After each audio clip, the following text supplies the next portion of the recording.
Hello, Lorraine. This is your Professor Ian. I'm leaving video feedback for these second essays. So I just read your second essay. I'll give you some feedback. You call your second essay The Plandemic. And so I think that's a good start. I mean, it tells me what your topic's going to be, but it would be interesting to use the title as a chance to like think about your thesis, think about whether your thesis really matches the instructions for the essay, and use your title to tie into the thesis. That's why I think the title is such an important thing to think about, because it's a kind of like diagnostic tool for you as a writer.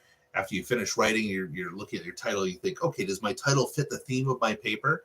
In a broad sense, yes, because you're talking about the plandemic, but more specifically, that could help you maybe realize or think about how you can be more specific in the paper, because the paper has some good things happening, right? You know, plandemic is a good one to focus on. You provide some good background for it. Your section where you're talking about, like the why people believed in it. There's some good stuff there, and there's some decent stuff in your like quality, like what's wrong with this. Obviously there's a health risk if people believe in the plandemic idea. But there's a lack of specificity in the paper, and it's reflected in the thesis statement. At the end of your first paragraph, you should have an argument. And, for a paper this short, for a college paper this short, you should probably have your thesis statement at the end of your first paragraph, unless it's a different kind of essay. But for an argumentative paper like this, clearly state what your argument is at the beginning. It's a good strategy. And, for this one, your thesis statement should be about, the thesis, the conspiracy theory, your specific discourse community, like who believes in this, and what should we do? Like, what's your call to action? And, that's missing in the paper, and that level of specificity would be important. I think you got stuck in a problem of trying to do too much history. You're talking about like what happened in the year 2020, and you're going through the history of the pandemic stuff. That should just be like a paragraph, maybe two, and then get into like a specific discourse community that's still talking about this. And it's still happening, right? People still pass around that video, the pandemic documentary, and there's still stuff you can find. And that's would help you really like get more specific and think about how is this still operating and circulating.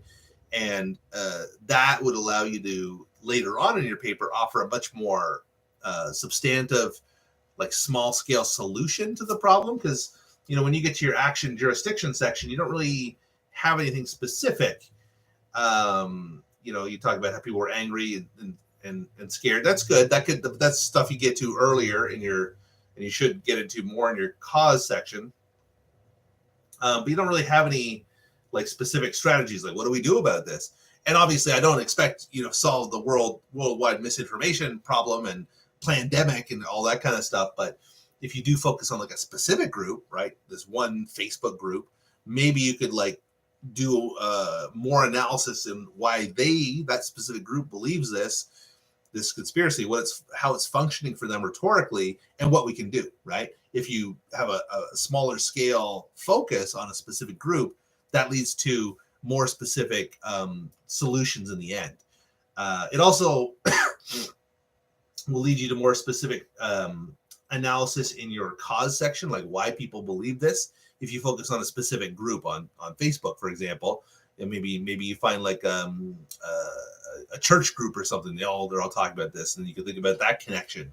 Or they're older people, maybe you could talk about like media literacy skills amongst the boomer generation or something like that. There's many different ways you get more specific, but it's hard to get specific and really engage with the analysis unless you focus on a specific group. And that's the main thing that's missing here, is that specificity in that specific group. And I think you kind of got lost in the historical part of it, and you're talking about Trump, and you end up making very broad claims about some of these things, and not really any kind of and lacking in specificity. And then so that's the content in terms of writing and formatting. The works cited page needs a bit of work. You're using APA style. You're using a combination. Some of your first entry is APA style. The rest of your entries are MLA. I don't mind if you want to use APA or MLA, but be consistent. Neither citation systems italicizes everything like you have here. It should just be in regular unitalicized font, except for publications or book titles, like USA Today should be in italics. If you cited a book, it would be in italics. But more importantly, two things, and I'll stop. But when you're citing things in your work, always make sure you connect it to your own writing, or else it's called a dropped quote when it's just a quote on its own.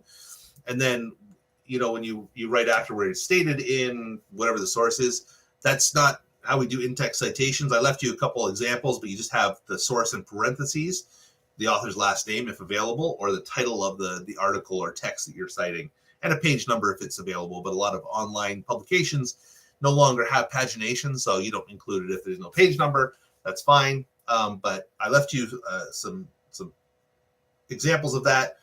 And in terms of writing, be careful with verbs. Always try to go for like a direct verb instead of multiple verbs with like would and had, or what was that other example? It was a good example I saw.